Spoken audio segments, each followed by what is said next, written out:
मनाजिले Karbala 60 हिजरी 27 रजब अपने नाना हजरत मोहम्मद मुस्तफ़ा सल्लल्लाहु अलैहि वसल्लम के रोज़े मुबारक पर आखिरी हाजिरी देने के बाद इमाम हुसैन शहर मदीना छोड़कर मक्का की जानिब चल पड़े और 4 शाबान को मक्का पहुँचे और 8 जुल्हिज्जतुल हराम को मक्का से करबला की तरफ चल पड़े। इस सफर में इमाम हुसैन रदियल्लाहु अन्हु ने तकरीबन 20 जगहों पर स्टे किया। उनमें से चंद मकामात जहां कोई वाकया पेश आया वो मकामात हम आपको दिखाएंगे।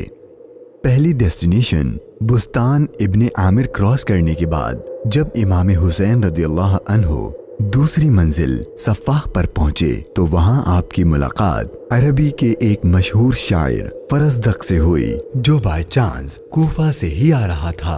आपने इससे कूफा की सिचुएशन के बारे में पूछा तो उसने कहा, ए नवासे रसूल, उनके दिल तो आपकी फेवर में है लेकिन उनकी तलवारें आपके अगेंस्ट हैं।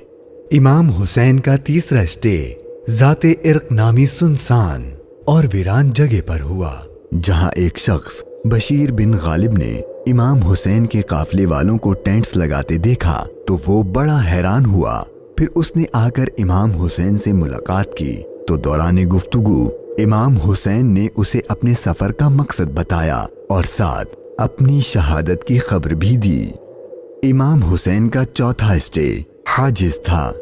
इस मकाम पर आले रसूल ने कुछ देर आराम फरमाया और इमाम हुसैन रदियल्लाहु अन्हु ने कूफा वालों के लिए एक खत लिखा और उसे हजरत कैस के हाथों कूफा वालों को रवाना किया। 5वीं मंजिल बाजुल उयून और 6ठी मंजिल खुजैमिया को क्रॉस करके इमाम आली मकाम जब 7वीं मंजिल जरूद पर पहुंचे तो आपको जुहैर बिन अल-कैस नामी शख्स मिले जो कि हजरत उस्मान गनी के करीबी लोगों में से थे और हज अदा करके आ रहे थे। उसने जैसे ही इमाम हुसैन से मुलाकात की तो उसने अपने घर जाने के बजाय इमाम हुसैन का रफीक सफर बनने को प्रेफर किया। 8वीं मंजिल सालिबिया पर एक गमनाक इमाम हुसैन के इंतजार में थी। यही वो मकाम था जहां आपके चचाजाद भाई हजरत मुस्लिम बिन अकील और उनके 2 बेटों की शहादत की दर्दनाक खबर मिली।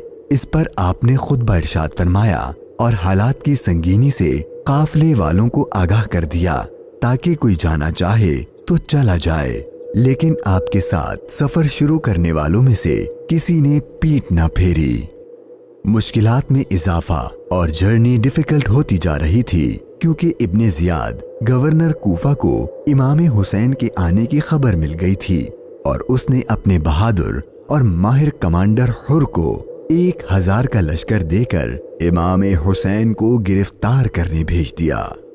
इमाम हुसैन जुहाला, बतने उकबा और शराफ से गुजरने के बाद जब 12वीं मंजिल सुरात पहुंचे तो आपका सामना हुर और उसके 1000 के लश्कर से हुआ।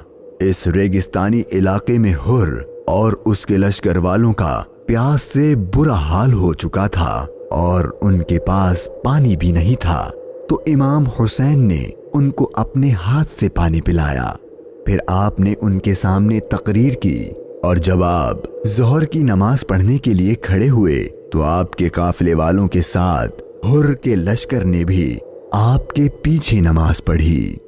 13वीं मंजिल कादसिया, ये है टर्निंग पॉइंट।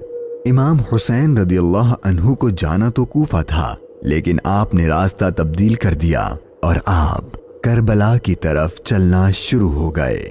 इमाम हुसैन अपनी मंजिल शहादत की तरफ सफर करते हुए मुगीसा, उज़ीबुल हिजानात, बैदा और ज़ू हुसम के बाद जब 18वीं मंजिल कसरे बनी मुकातिल पर पहुंचे तो शाम हो चुकी थी। आपने रात यहीं गुजारी और सुबह जब इमाम हुसैन यहाँ से रवाना हुए तो आपकी जबान पर इन्ना लिल्लाही व इन्ना इलैहि राजिऊन के कलिमात जारी थे। आपके बेटे अली अकबर ने आपसे ये कलिमात पढ़ने की वजह पूछी तो आपने फरमाया कि बेटा, मैंने अभी ख्वाब देखा है और उसमें हमें शहादत की खबर दी गई है। تو آپ کے شہزادے نے پوچھا کہ اے بابا جان، کیا ہم حق پر نہیں ہیں؟ تو امام حسین نے فرمایا کیوں نہیں؟ تو آپ کے شہزادے نے بہادری سے جواب دیا کہ پھر موت سے کوئی ڈر نہیں۔ امام حسین کا سفر شہادت، سفر بقائے اسلام اپنے اینڈ کو پہنچنے لگا تھا۔ بس 2 اسٹاپ باقی تھے اور وہ ساری باتیں حقیقت ہونے والی تھیں جو بچپن سے آپ کی شہادت کے بارے میں مشہور تھیں۔ امام حسین جب اپنی سیکنڈ لاسٹ منزل نینوا پر پہنچے تو آپ کی آنکھوں کے سامنے بھی وہ سارا منظر گھومنے لگا جو آپ اپنے والد سے سنا کرتے تھے۔ ابھی امام نے تھوڑا ہی فاصلہ طے کیا تھا، ایک ریگستان میدان نظر آیا اور ابھی وہ سارا قیامت خیز منظر آپ کی نظروں میں گھوم ہی رہا تھا کہ ہر اپنے لشکر کے ساتھ ایک بار پھر آپ کے سامنے آ گیا اور اس نے بتایا کہ گورنر کوفہ ابن زیاد نے مجھے خط دیا ہے کہ آپ جس جگہ پر ہوں وہیں آپ کو روک لوں اور آپ کو ایک ایسی جگہ پر ٹھہراؤں جہاں پانی وغیرہ کچھ بھی نہ ہو۔ اور بالآخر آپ کا سفر اپنے اختتام کو پہنچا اور 2 محرم کے دن ابن زیاد کے حکم پر اس چٹیل ریگستانی میدان میں پورے قافلے اہل بیت نبوت اور ان کے اصحاب کو اس 1000 کے لشکر نے روک دیا۔ امام حسین نے دریافت فرمایا کہ اتنا تو بتاؤ کہ اس جگہ کا نام کیا ہے؟ تو جواب دیا گیا اس جگہ کو کربلا کہتے ہیں۔ تو امام حسین نے اپنے خاندان سے فرمایا کہ بس یہی ہمارے ٹھہرنے کی جگہ ہے، یہیں ہمارا خون بہایا جائے گا اور یہیں ہماری قبریں بنیں گی۔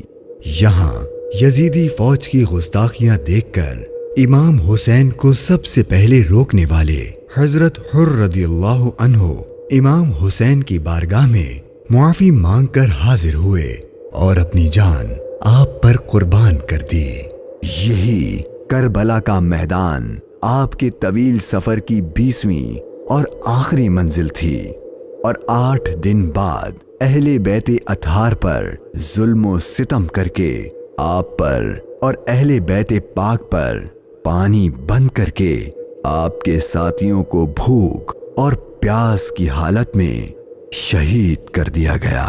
اور 61 ہجری 10 محرم یعنی عاشور کے دن تپتے صحرا 3 دن کی بھوک اور پیاس اور سجدے کی حالت میں امام حسین کو شہید کر دیا گیا۔